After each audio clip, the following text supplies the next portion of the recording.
Hello नमस्कार दोस्तों, स्वागत है आपका अपना YouTube channel Ramvilas study point पे।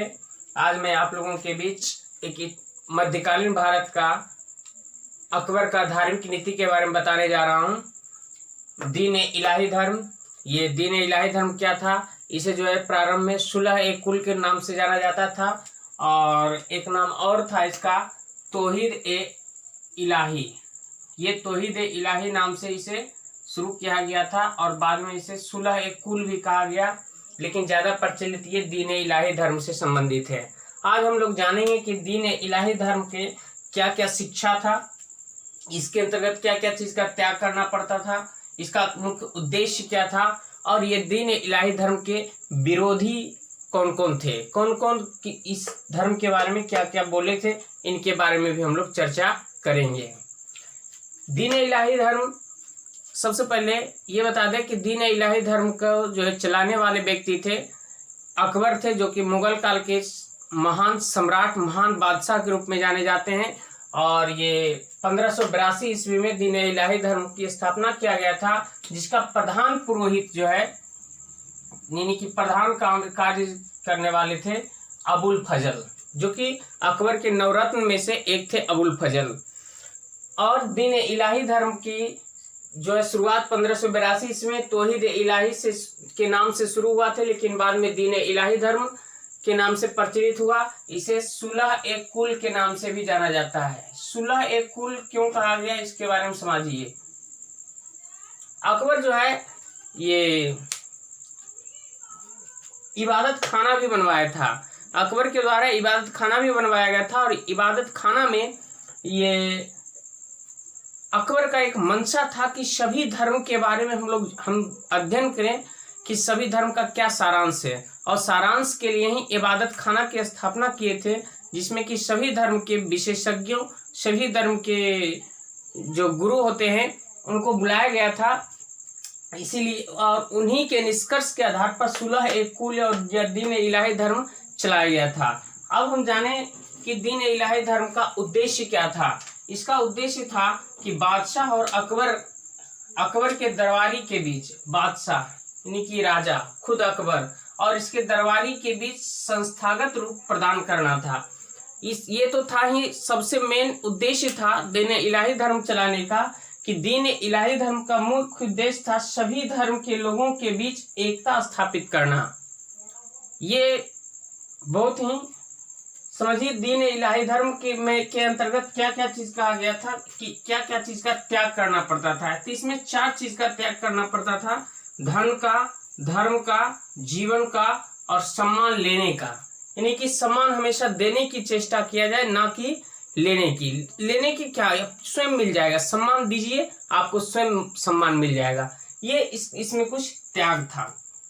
इसके अंतर्गत क्वेश्चन पूछता है कि दीन इलाही धर्म में शामिल होने वाले एकमात्र हिंदू कौन था? वह था राजा बीरबल, जो कि ये वाक्पटुता के लिए प्रसिद्ध थे और ये नवरत्न में से भी एक प्रसिद्ध हास्य कवि थे।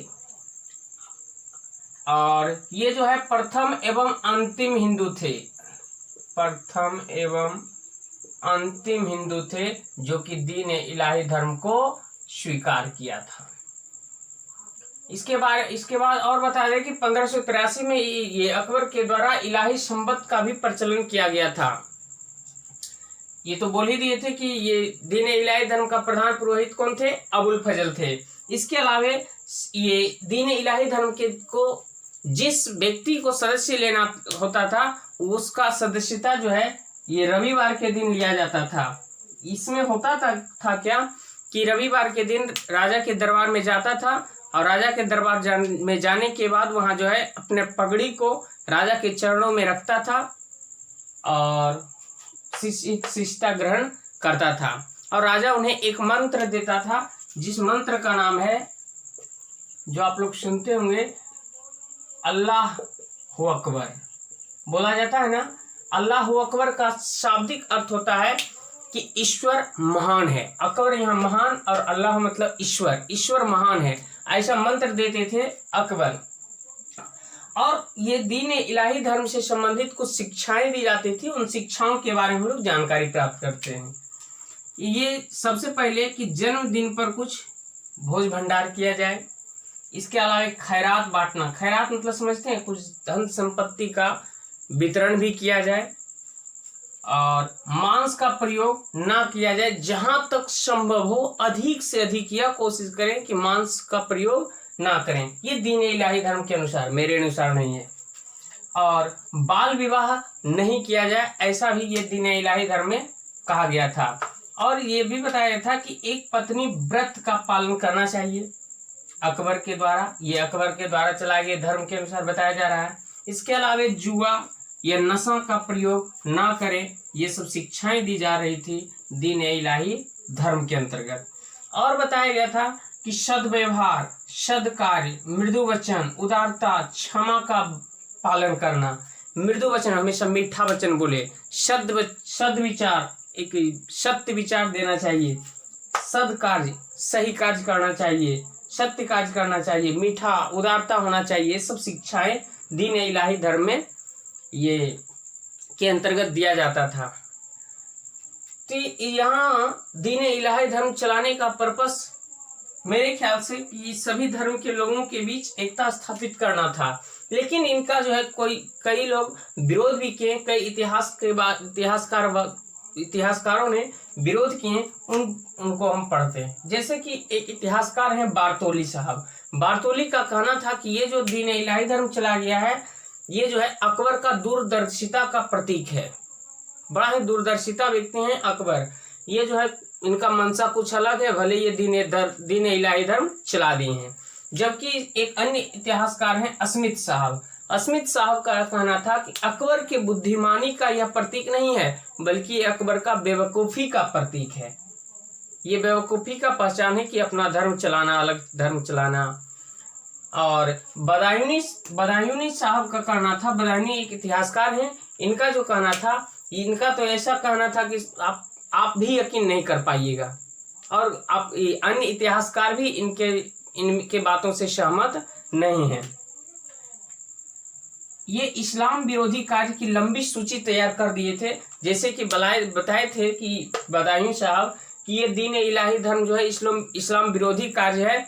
इसके अंतर्गत कई सूचियां दे दिया था कि ये सब इस्लाम विरोधी कार्य किया गया, कि दाढ़ी कटाने की आज्ञा दे दी गई थी, यहाँ तक कि कुरान का अपमान किया गया था।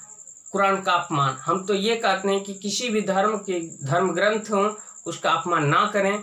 हाँ, आपको जिससे दिलचस्पी हो उसको जरूर अपनाएं।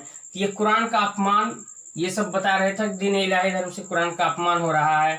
अरबी भाषा में बाधा डाली गई है। हज यात्रा बंद कर दिया गया है। हज यात्रा मतलब मक्का से मदीना तक जाने की यात्रा को हज यात्रा कहा जाता है। मक्का में पैगंबर साहब का जन्म हुआ था, मदीना में उनको दफनाया गया था। हज यात्रा पर बंद कर दिया गया। यहाँ तक कि ये भी बोले थे कि मस्जिद को अस्तबल बना दिया गया था। अस्तबल का मतलब होता है घोड़े के घर को हम लोग अस्तबल कहते हैं। अब बताइए कि अकबर ये सब कार्य करेंगे, मस्जिद को अस्तबल में बदलने की काम, कुरान का अपमान, ये तो नहीं लगता है। और कई इतिहासकार भी इनका विरोध करते हैं, इनके बातों से सहमत नहीं है कि ऐसा कार्य नहीं कर सकते हैं। इसके अलावा हम आप लोगों को यह भी बता दें, दीन इलाही धर्म एक कोई विशेष धर्म से बिलोंग नहीं करता है, कोई एक विशेष धर्म नहीं है, क्योंकि इसका ना तो कोई एक धार्मिक ग्रंथ है, ना तो कोई एक धार्मिक ग्रंथ है, ना तो इनका कोई ना तो धार्मिक ग्रंथ, ना तो इनका ईश्वर है, ना तो धार्मिक ग्रंथ है, ना ईश्वर है। तो यह एक कोई विशेष धर्म नहीं है, बल्कि एक अकबर के द्वारा चलाया गया ऐसी रणनीति थी, एक ऐसी सोच था कि सभी धर्म के लोग आपस में झगड़ा ना करें। और कोई धर्म नहीं है, हमारे राज्य में जो भी व्यक्ति रहेगा वह हमारे अनुसार रहेंगे। एक धर्म अपना एक अलग धर्म होगा जिसमें कि कुलह ना हो, शांति से हम राजपाट कर सकें। इस प्रकार आज एक दीन इलाही धर्म अकबर की धार्मिक नीति के बारे में हम आप लोगों को बताएं। और मिलते हैं हम लोग नेक्स्ट वीडियो में। तब तक के लिए जय हिंद, जय भारत।